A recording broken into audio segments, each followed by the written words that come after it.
Okay, it was suggested to me that I should try to make a Mallory point. And I looked up Mallory points. I didn't know what that was. And I also saw Duncan and some other ones related to the Mallory point. So I'm going to do a Mallory first and then a Duncan. Duncan, D-U-N-C-A-N, right? Mallory, M-A-L-L-O-R-Y. These Mallory points are actually pretty small, so this is within range of a Mallory point. It's 2.5 by 1, so it'll be pretty easy. I just need to trim it up a little bit, thin it down just slightly, and then put some notches in it and a basal concavity. The basal concavity will make it a bit smaller, but it's still within range, even if I lose a 1/2 inch. And it's an atlatl dart point, supposedly, because it's archaic. It's an archaic point. All right, let's see.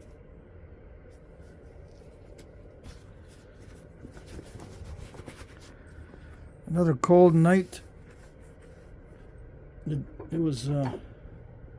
It warms up a lot here in the desert, and then as soon as the sun goes down, it gets freezing cold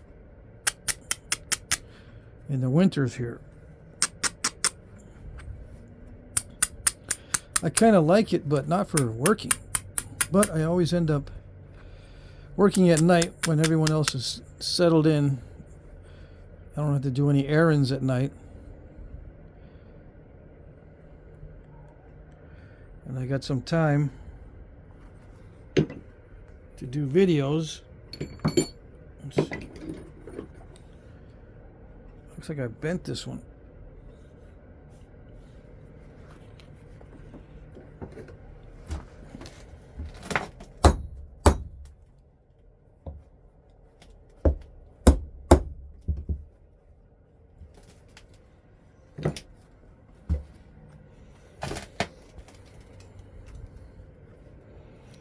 Okay, not too much thinning involved, and I'm hoping that crack is not going to make everything bad. I probably should start with a brand new piece instead of trying to use this one with the crack in it.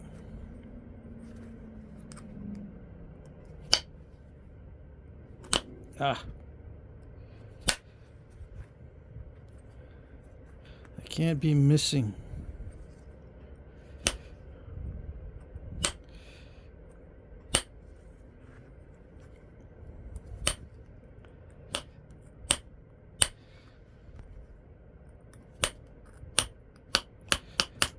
Yeah, sometimes I miss. What I do is sometimes I sit or I kind of add pressure, and if it slips, I can hit the workpiece with my mallet. That's a big no-no.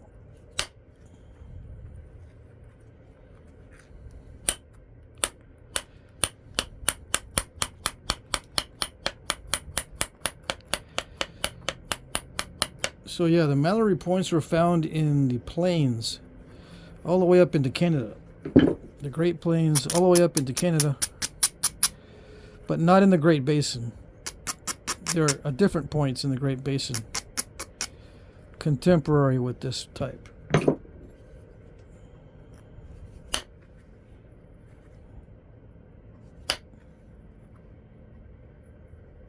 I don't know what they are off the top of my head, but that was interesting.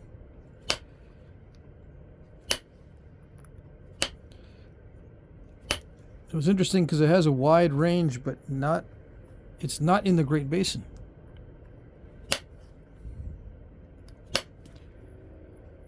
All right.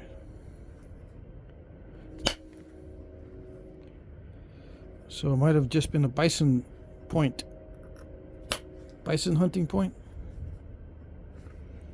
Or were there bison in the Great Basin? I don't even know. I don't remember these things.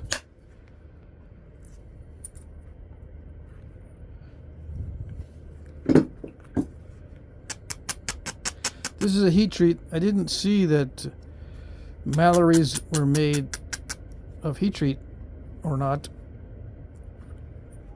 I saw a couple that were made of this very nice looking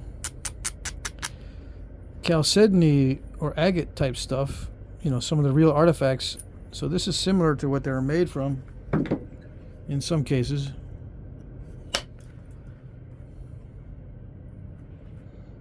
I was wondering what I was going to do with this particular piece.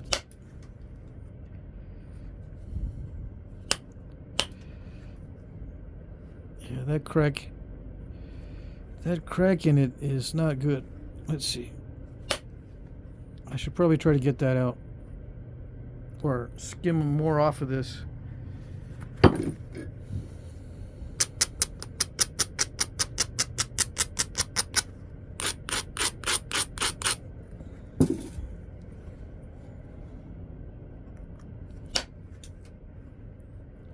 Ooh, that runs deep. So I don't know. Yeah, that runs too deep. That crack runs too deep. I can make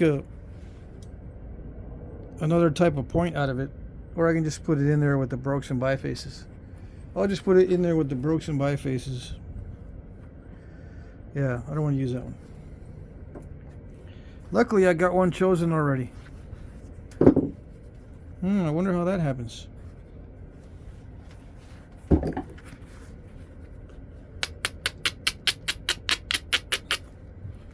I got mostly gray colored charts, so I was looking around earlier for some interesting colors to make stuff from. Of course, I got the Coastal Plains chart, which is a nice color. I got a Coastal Plains heat treat going right now. But that heat treat over there, next to the tripod, back there, that's all gray. All boring gray. This, on the other hand, looks interesting. Yep.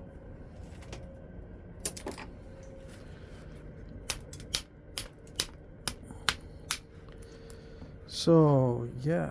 It might have some defects in it, so that's why I chose it. I might lose a bunch of mass because it has defects.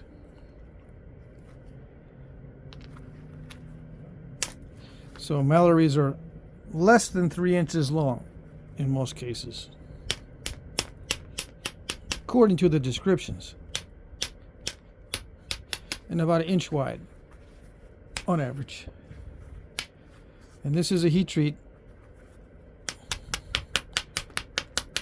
because that's all I'm doing these days is heat treats. I'm converting all my raw stuff to heat treat.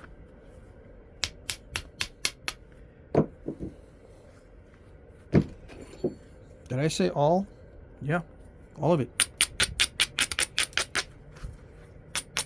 All of it that's not high quality. The high quality raw I can leave as raw, but all the lower quality stuff I'm going to heat treat, whether it needs it or not.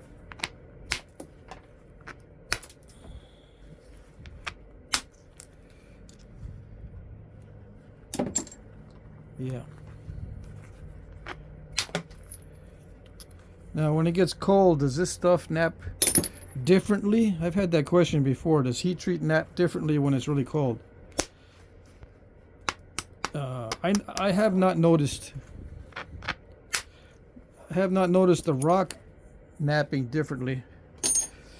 I have noticed that I nap differently, but not the stone is not affected by the cold, as far as I can tell.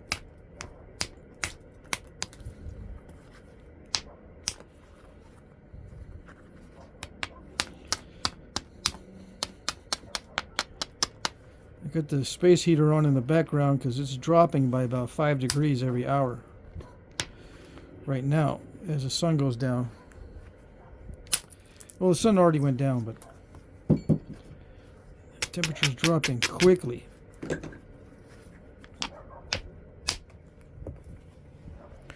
So yeah, I'm saving these little bits, and maybe I'll offer a box of little bits. Those little bit flakes, you know, little bitty ones like this, maybe.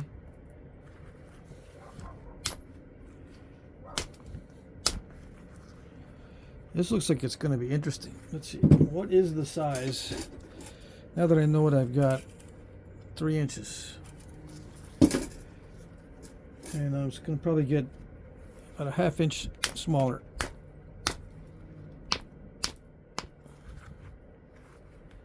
Yeah.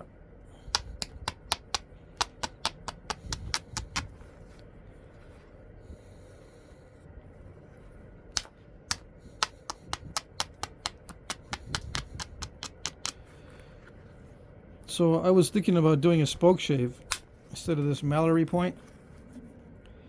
You know, a double based point that can be hafted on both sides and used as a spoke shave. I was doing thought experiments with it, trying to imagine using a double based point as a spoke shave without actually breaking it. Even if it's hafted to a thick piece of wood, the wood has some flexibility in it, and that flexibility will snap the point, especially if you're doing heavy duty spoke shaving. So a double hafted point, hafted like a spoke shave, has got to be doing delicate work, because anything heavy is going to bend it and snap it. So what kind of light work can be done that you need stone for?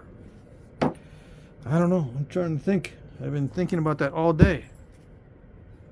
Because if it's light work, you can use a piece of bone or a flake or anything else basically other than a double pointed tool or a double based,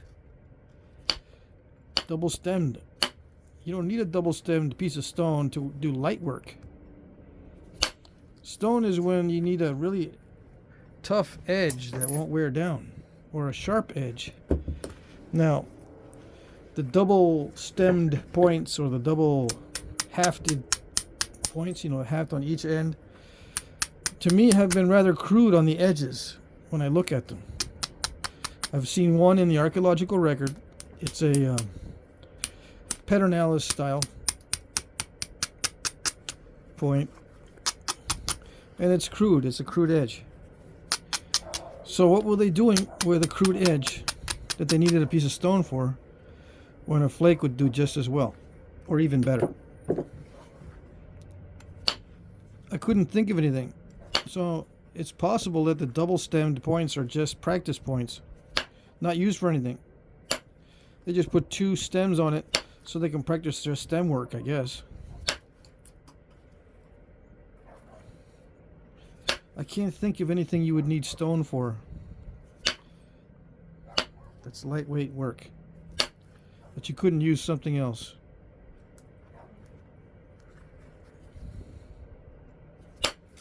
So I'll think about that for a while. Maybe you guys can think about it. Let me know what you come up with.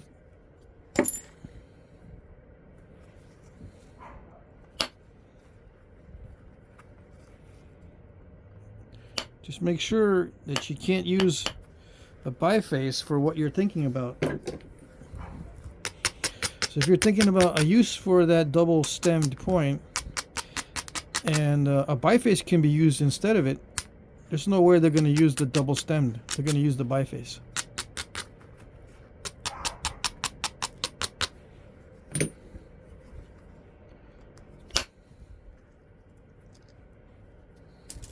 Why? Because it won't break. Biface is not going to break.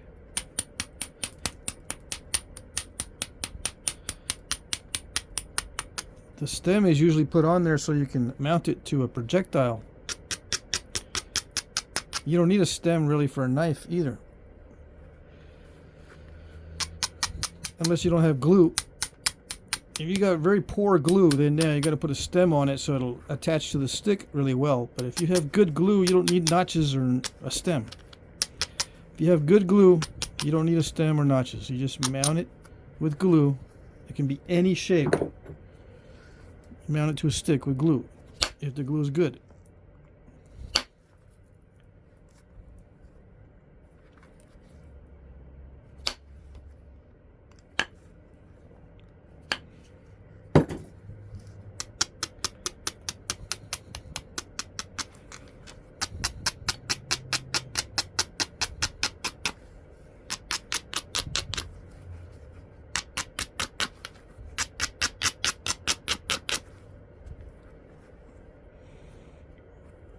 I'm flattening one side.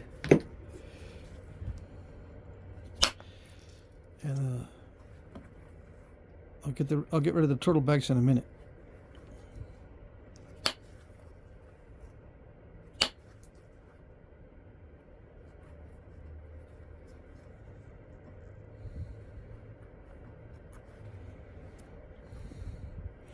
It's actually knapping like Obsidian. This has really softened up with the heat treat. I'm almost afraid to thin it down very far because it feels a little bit too delicate. Yeah. But it's an interesting color. It's got some purplish tones in it.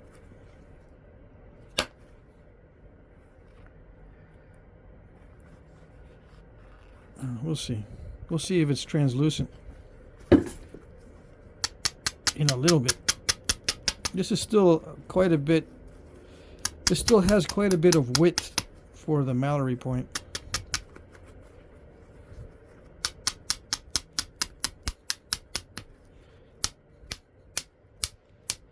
Come on.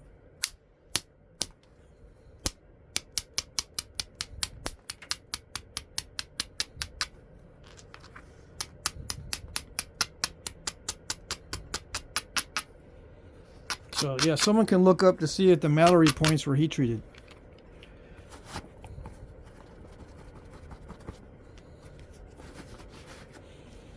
All right, here we go. The thinning phase is coming up. If you find artifacts like this, they're probably just trade blanks, and the next stage is thinning them down.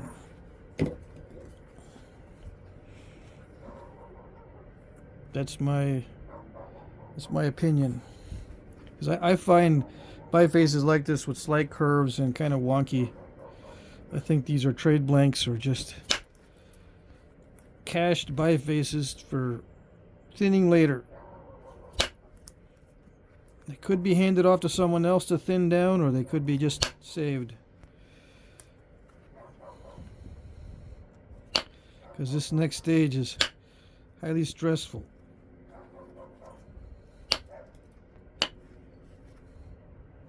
This stage I'm doing right now.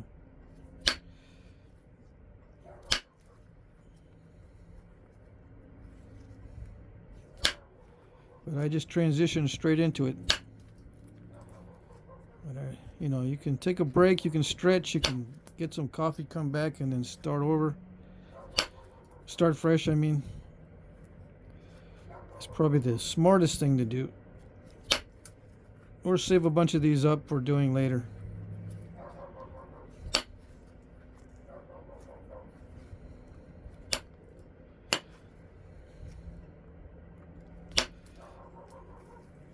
Or some guys just like to transition straight into it. That's fine too. Doesn't matter. The only time it matters is when someone says that they know how they used to do these things. They don't know, because they don't know if the guys that were making these took breaks.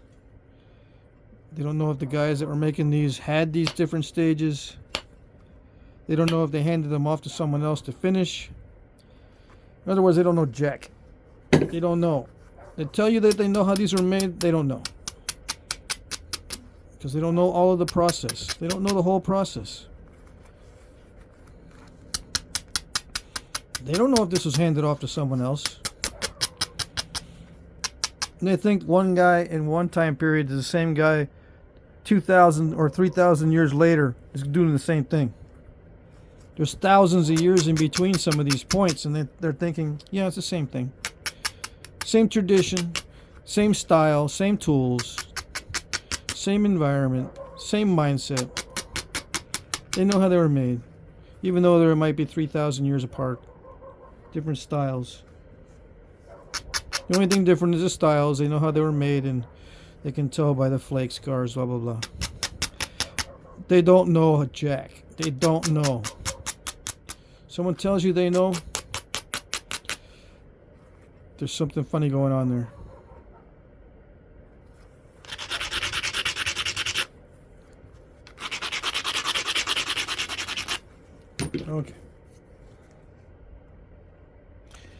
try the smaller tool bit.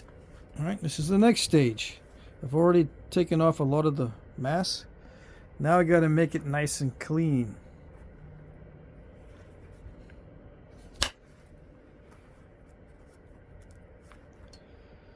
Yeah, try to.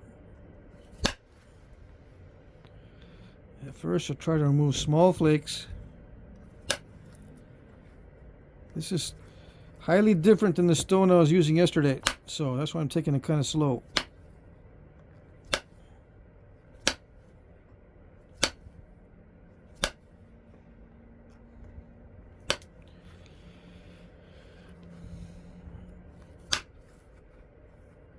Now, how long did these last? These Mallory points were around for 1,000 years. I think that was the spread. 1,000 years from the beginning to the end. You think they were all made with the same tools and the same toolkit over that entire 1,000-year period?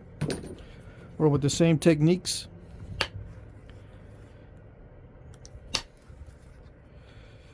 I can pretty much guarantee that they were not. That's a long time. We can't even imagine what it is to have a culture last 1,000 years.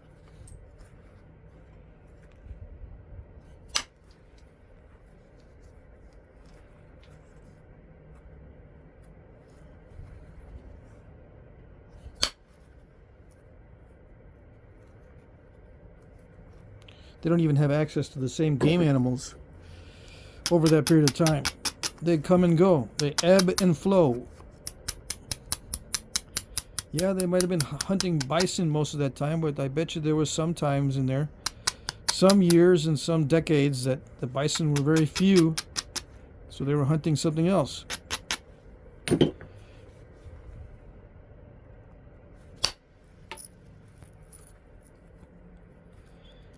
And they had different conflicts, different people moving into the area. Maybe they had conflicts with people.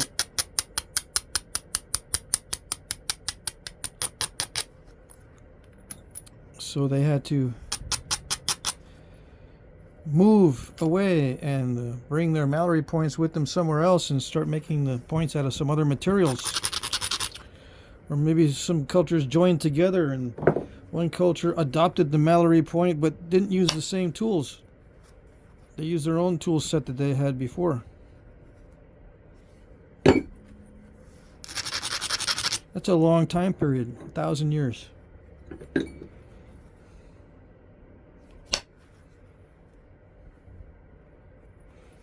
And this is just one example.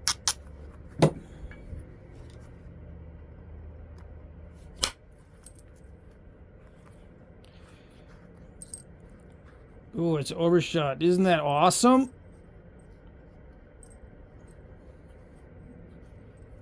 No, it's not awesome. A little piece missing in between. So you never... This is an overshot flake, but there's a piece missing in between.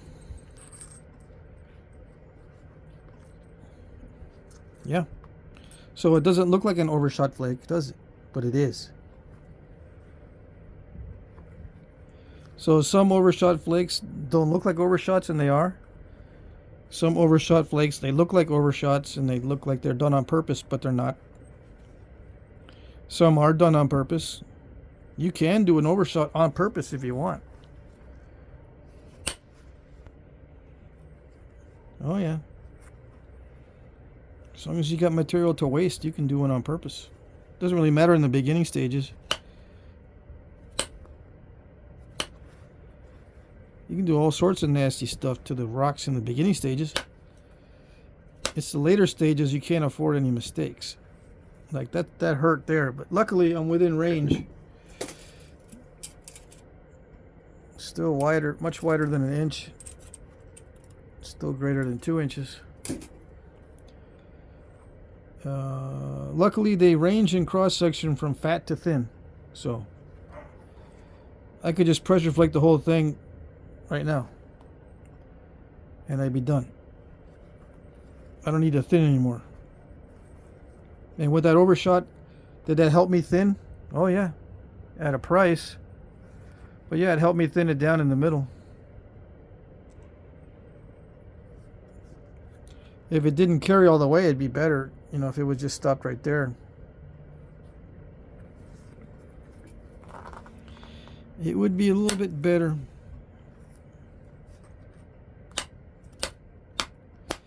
All right, so let me just trim it down. Much easier to trim it down with indirect percussion. Now, did all the Native Americans use indirect percussion? I don't know. They probably did, at least for vertical indirect percussion. I don't know if they used horizontal indirect percussion like this. It seems like they did because it produces results very similar to what you see on artifacts. So yeah, I would, if I was placing my bets, I would say yeah, at least some of the cultures used it from time to time. Not all of them. And even within the same culture, I bet some guys were using indirect percussion and some weren't, to make the same style of point. Yeah.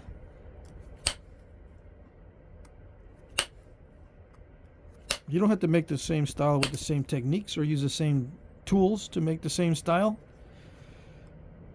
Just like modern nappers. You can make this Mallory point with different styles of napping.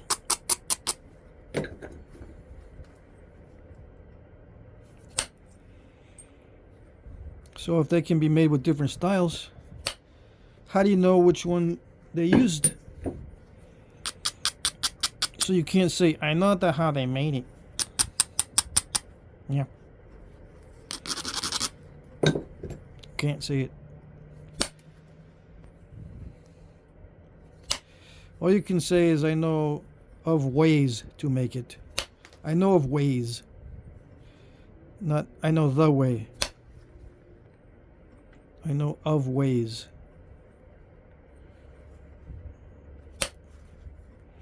And I bring this up from time to time because I get a lot of new viewers and they've not heard this type of talk before. They have not heard this type of talking smack about how they were made. Yeah. They just assume that if you make a lot of word salad and sprinkle credentials on top of it, your crouton credentials on top of the word salad, that you're good to go. Yep.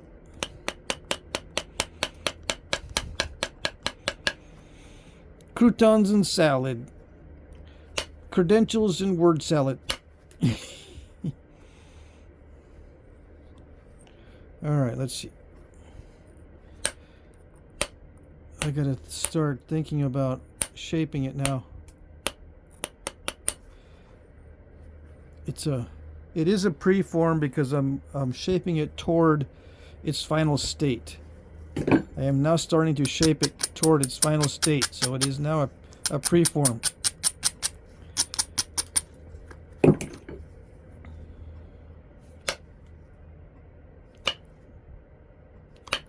Come on. I got to think about thinning because I'm going to put notches in it.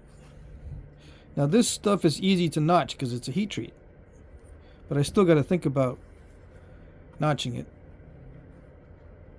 and make it nice for notching. Yep.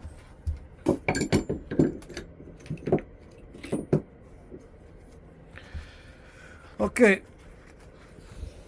Intermission. You can pause it. You can go do your thing, or you can just leave it running. I'm going to be pressure flaking here for a little while. You guys can take a break.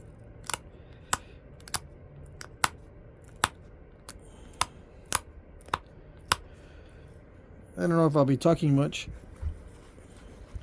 You can stick around for the yip yap if you want.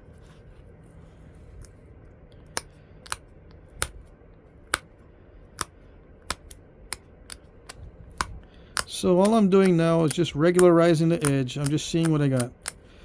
Regularizing the edge helps you to see what you got. Take away all the little lumps and waves in the edge. Maybe thin a little bit. A few thinning flakes.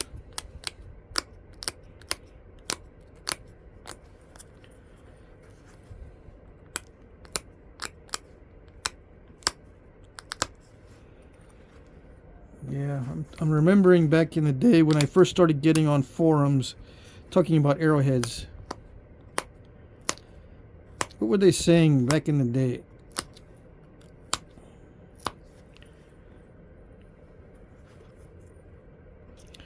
Stuff that I haven't seen lately. What were they saying? You know, attitudes change over time, right? What was I seeing back in the day? Like in 2007 when I first got onto internet forums related to arrowheads. It was 2007. Everyone was using big tools and boppers.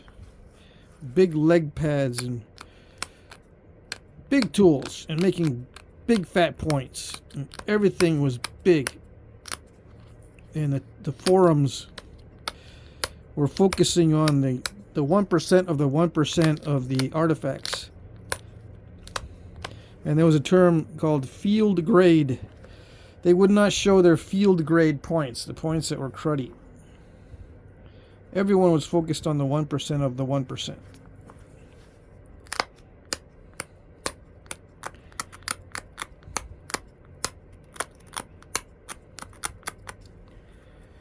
Yeah, I think they still do that, but I'm seeing more now that they're looking at other types of tools, doing a lot more experimental archaeology, shooting these points at carcasses and racks of ribs, going on bison hunts. Shooting a lot of hogs with this stuff.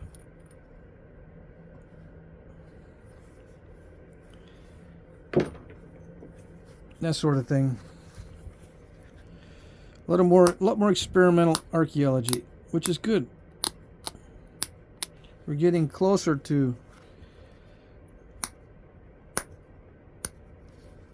what they experienced.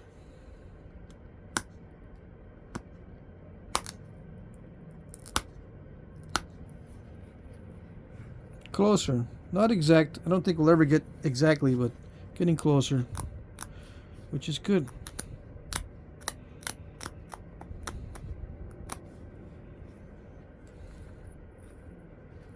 Slowly inching closer to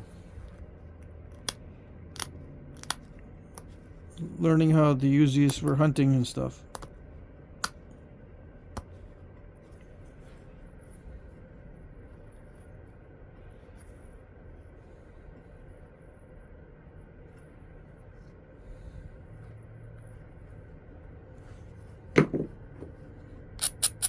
Now some of these had median ridges in them. So I don't know if I want to do a median ridge attempt. I could try, I suppose. But my copper flaker is getting worn down. I like using copper for these very precise pressure flakes. Well, I don't know if I can do it. Let's see. That ran pretty far. Let's see. No. I'm not supposed to do that. Ready? Yeah, it's supposed to be more like that, but I can get better results with indirect percussion. The flakes travel further. But just for grins and giggles, I'm going to continue doing the pressure flaking over and over again, expecting different results. Yep.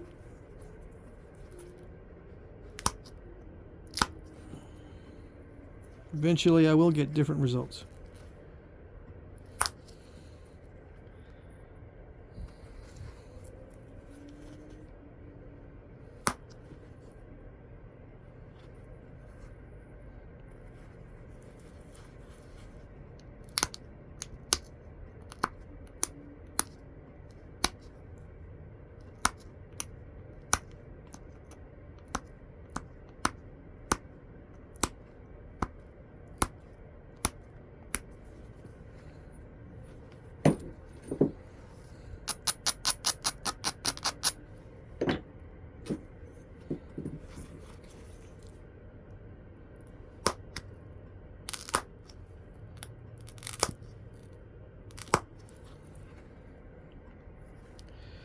Yeah, I call this aggressive pressure.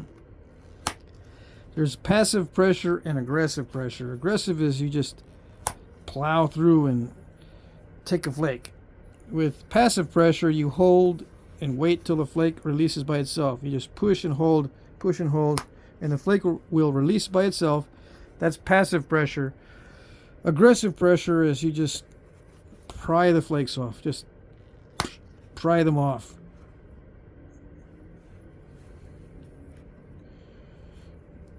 You know, the impatient types, you just pry them off. If you're that type of person, you get more enjoyment out of just prying off the pressure flake and not waiting for it to release by itself. But sometimes you get better results if you do the passive pressure thing. So I try both.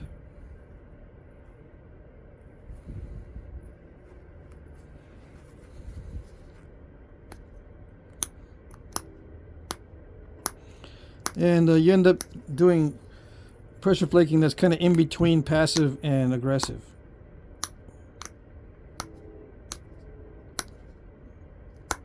Yeah, you hold a little bit. You kind of wait for it a little bit, but sometimes you just snap it right off. You know, you don't wait the whole time. You set it first, you seed it, and then you wait. But then you, at the end, you kind of increase the pressure a little bit too much, more than you need, and it does an aggressive release at the end. Yeah. It's hard to explain, but there's different ways. There's different techniques on how to apply pressure. Flintknapping books don't go into the various techniques on how to apply pressure. They don't go into passive and aggressive pressure. One reason why I don't recommend Flintknapping books. There's also twisting. You can twist while applying pressure. I don't do the twisting unless I'm wanting to learn that technique. I don't see much use in it, although it can help to make flakes travel in weird ways that I don't quite understand yet. It does, if you twist it a little bit, it does make the flake travel in a different way. I've seen guys do it. I've watched YouTube. You know. You guys watch any YouTube? You do? Cool.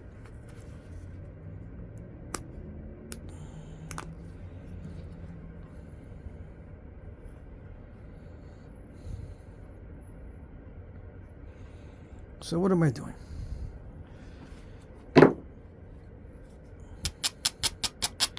I'm noticing that I got a little bit of wonkiness in this, and I'm not liking it too much.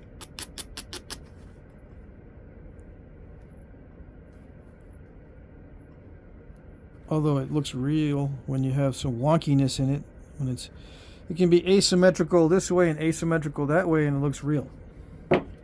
Asymmetry is one of those things that make it look real. Oops.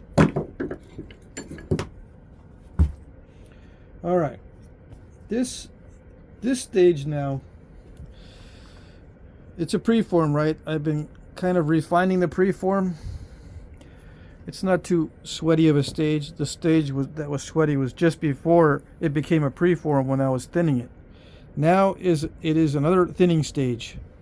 I'm going to decide, or I'm deciding to thin it even further. So this is another sweat stage. I can put it down, I can put this away and do the sweat stage later, or I can do it now. I'm just going to transition right into it and do another thinning episode.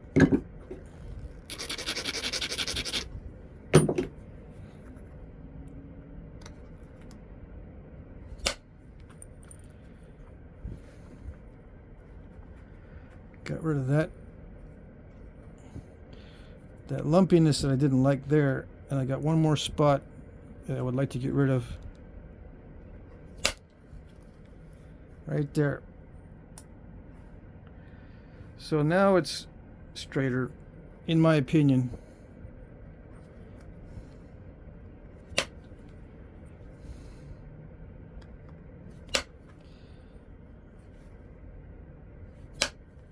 This might look like a fun stage to a spectator.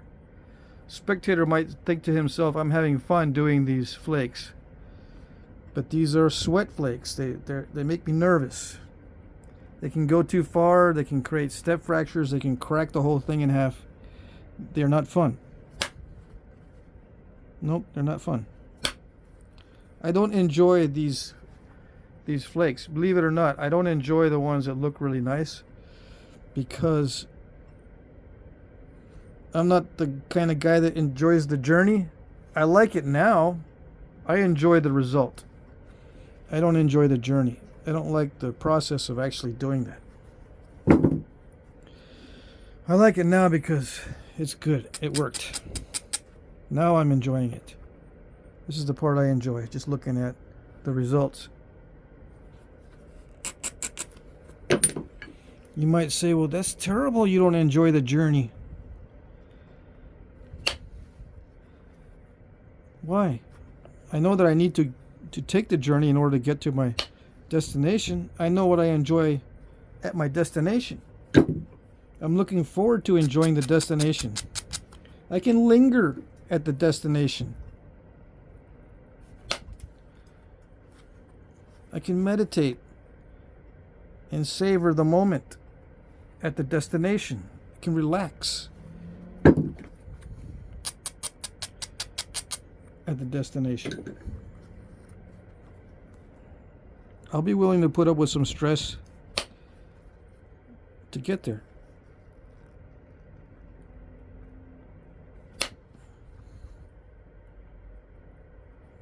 And I find that if I enjoy the process too much, I slack off and I make mistakes.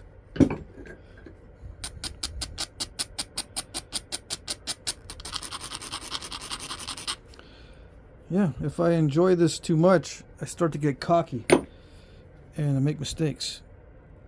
I gotta take it seriously. I gotta take these steps seriously and get that kind of result. And then I can sit here and go, okay, now this is enjoyable. I can look at it. I can view it from different angles. I can pause and see the result. And I can say, I'm good. I don't need to go any further.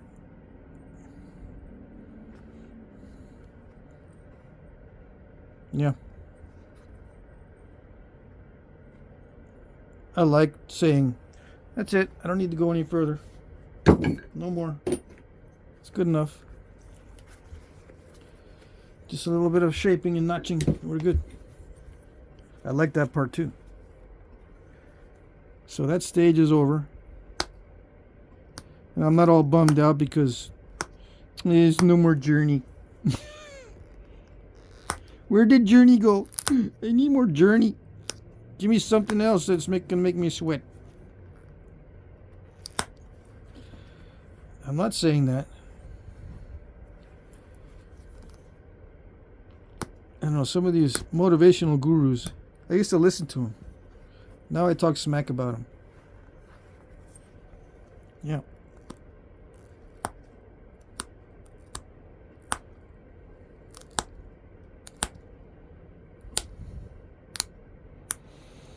The only reason why you take a tough journey is because you're expecting good results at the destination.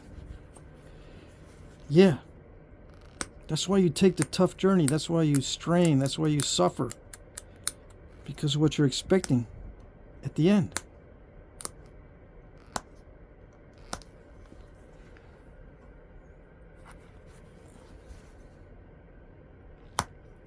If you're like me anyway. I don't know how many people are like me, but that's me.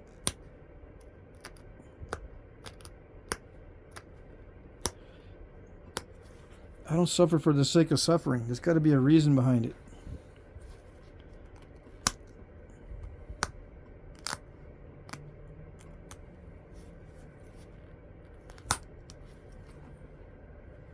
There doesn't have to be a meaning behind it, but there has to be a reason to do it.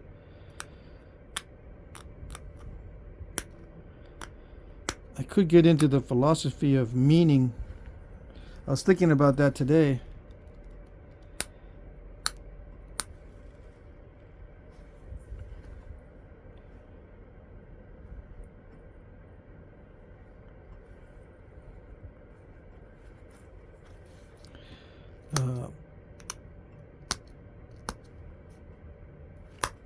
I'd rather look at results rather than meaning. What was the result?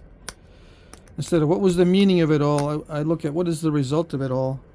I don't define things by the result, but I want to know what the result is of a certain thing.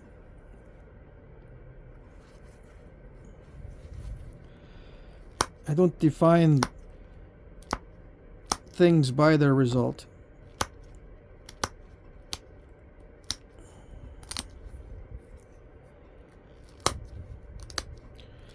That's teleology, when you create a definition based on the result. But I am interested in results. So what is this thing about meaning? Where was I going with that? I told my son the other day that the search for meaning is one of those things that can actually make you miserable instead of bring you joy. You might ask yourself, what's the meaning of it all? Asking that question can actually make you miserable. What kind of results do you want? And then you do the things that will get you those results. Or you try to find something that will give you those results. A lot of times it requires a skill. You need to acquire a skill to get the results you're looking for.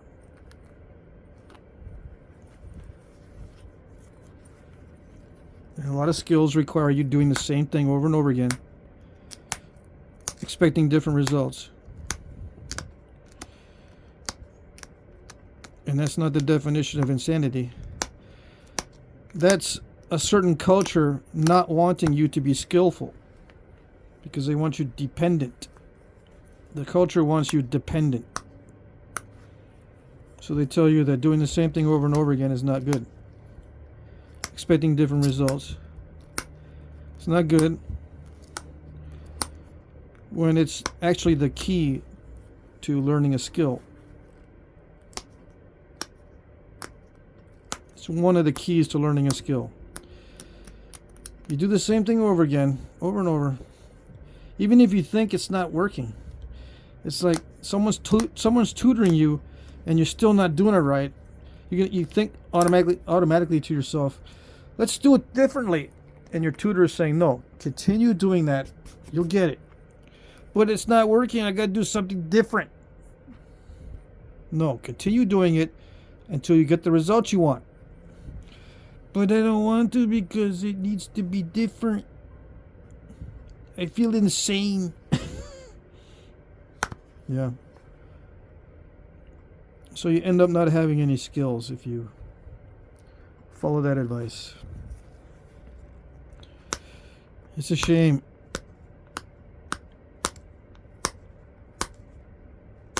Give up too soon. I've seen a lot of people give up way too soon.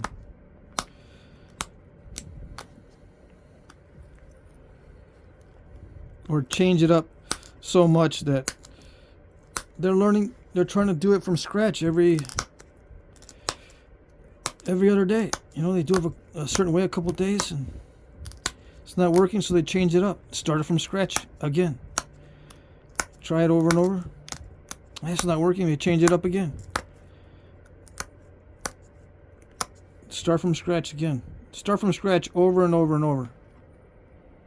Now, you tell me, is that sane to start from scratch over and over and over? No.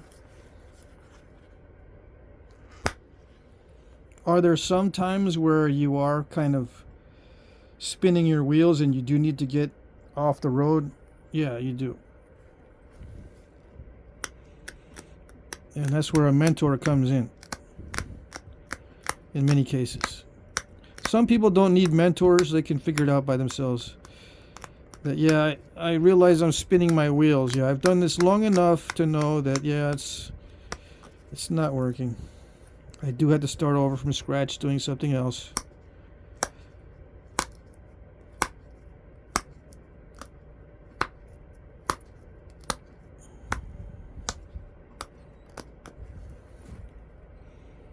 Yeah.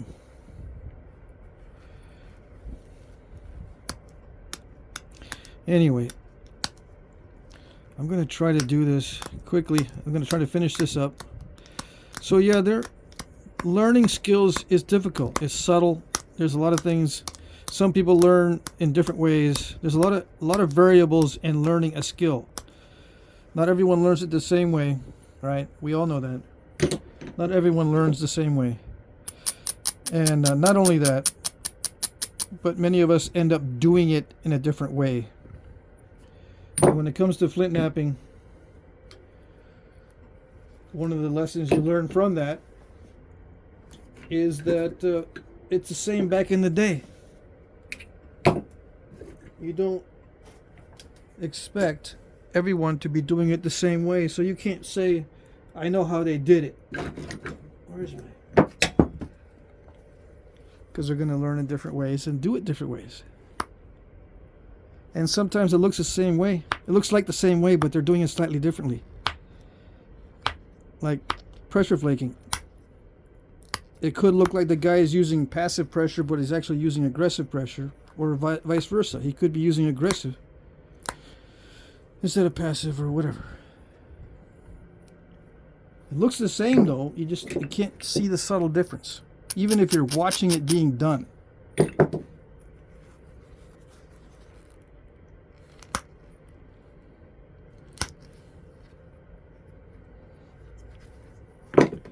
Alright, I'm going to take a risk and I'm going to try to do a nice central thinning flake right there.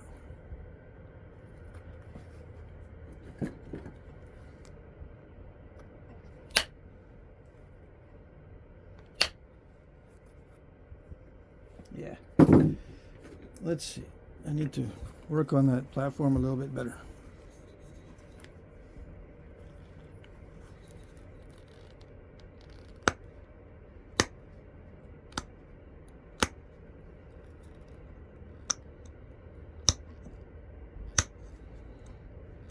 Too thick in that one spot. It's not releasing. Now it's too thin. Okay. Some of these had deep concavity, so I'm not worried. I'm just worried that I'm not going to be able to do what I want to do.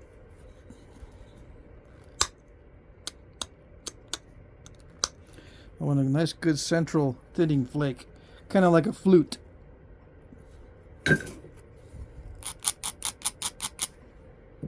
There's kind of a median ridge there.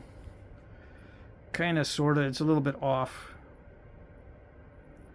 There's no median ridge on that side. But I do want to put in that thinning flake without breaking it. Alright, did it do it? Yes. It didn't go very far, but it's good enough. I like it.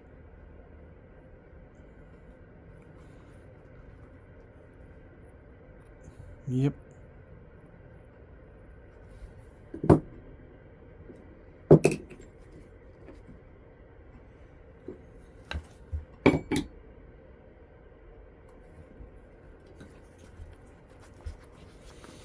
Okay, so let's finish this up. It's almost an hour.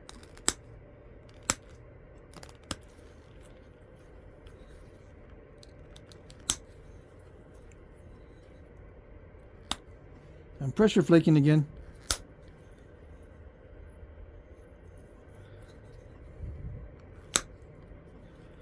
It's probably a little bit wide, right?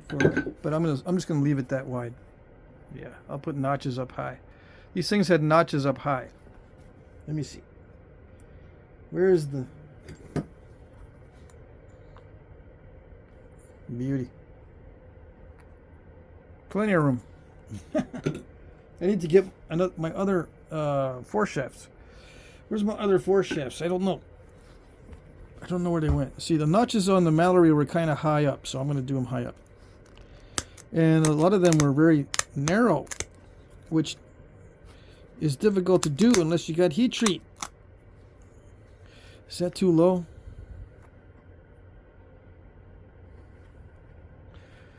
No, it's high enough. Yeah, it's within range. I'm going to say it's good enough because I don't want to change it. To change it, I got to take back the edge and then move it up higher. I'm just going to leave it there and say good enough. I'll do better on the next Mallory, right? I hope it's Mallory. Sometimes I forget the names of these things. Can you see? No, I forgot to zoom in. What if I didn't want to zoom in? Here, thought about that one? No, sometimes I don't want to zoom in. It's hard to keep it in frame. I'm going to make this more narrow so I don't hit the sides of the notch. So pardon me while I mess with the ambiance.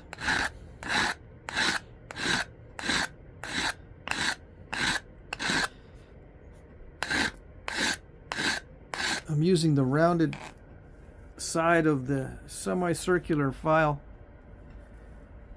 the half round file, I guess they call them, so that I can get that scooped out effect.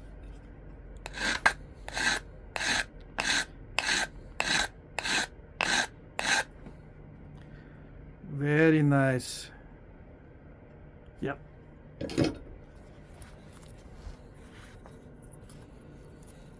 These notches don't need to go very deep, but I am going to do it a little bit better. Sometimes they're slightly expanding. I was surprised that I saw that.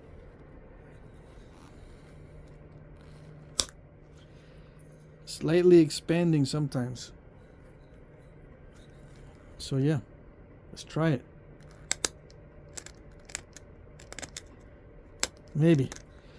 If I do it too good on this side, I won't be able to do it on the other side. So let's see. Maybe I can actually do it better on the other side.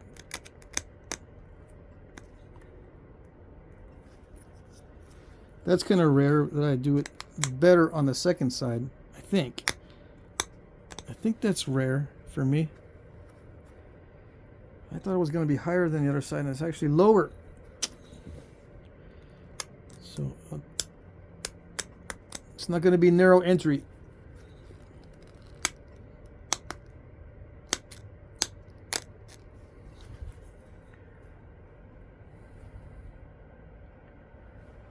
Yeah, see, I thought this was actually looking higher than that side, but now it looks lower once I got that notch started.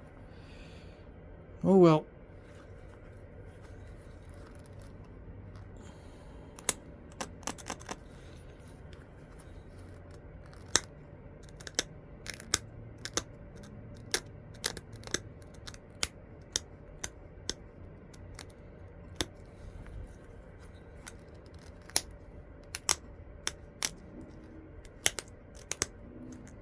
Can you see? I'm just scrunching it in. It's not a big deal. I'm using aggressive pressure sometimes and sometimes passive. I like using passive when it's getting to the critical stage.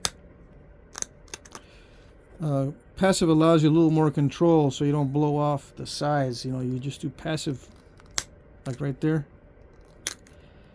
You want a little bit of control. You don't want it to be all spastic and then drive it in, just recklessly driving in the notches with aggressive pressure.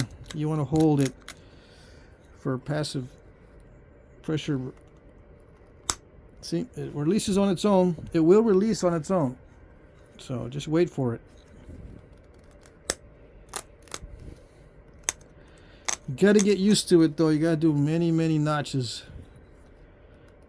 New guys, you're going to have a lot of trouble with notching, especially narrow entry.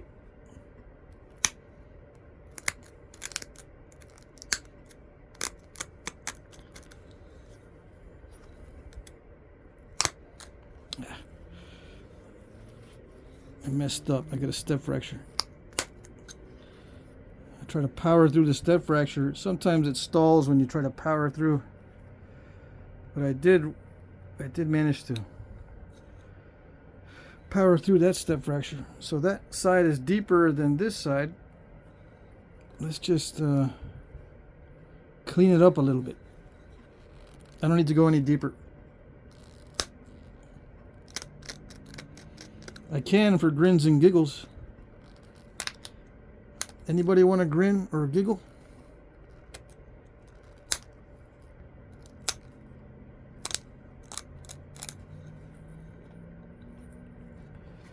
How's that?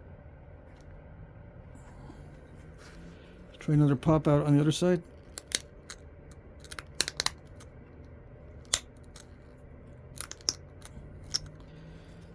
This is actually really sweet stone.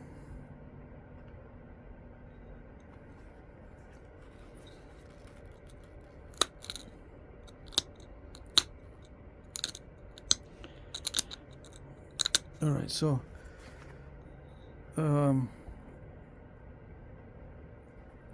yeah, the next one is going to be similar to a Mallory point, the next point that I do. But what's going to happen on that one, I'm going to do the same kind of base, but instead of having an expanded base like this, it's going to be just shouldered with a straight sides. So instead of having this side sticking out level with this edge of the blade, just imagine the notch not as deep, and then this side running straight down from the notch to create a shoulder instead. So it'd be the same thing, but just with a shoulder instead of a notch. You'll see. And that one is called see what is that one called? I forget, but it'll be the next one. I think that's it. I already sharpened everything. I don't think these bases were ground on this style. On the other style without the notches, it's just a straight base. I mean a straight stem with shoulders. I think that one is ground down all the way around. But I don't think this one is.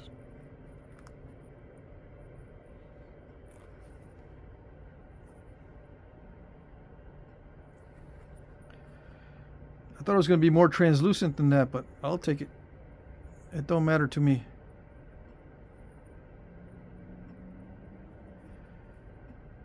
It would be nice if I could do a median ridge on these and then do that little thinning flake pop out on both sides with a nice median ridge. That would look kind of cool. On both sides, if I could get that good. But then it would look modern. Yeah. Nothing wrong with modern looking points. I might talk some smack about modern looking points, but nothing wrong with them. All right. So there it is.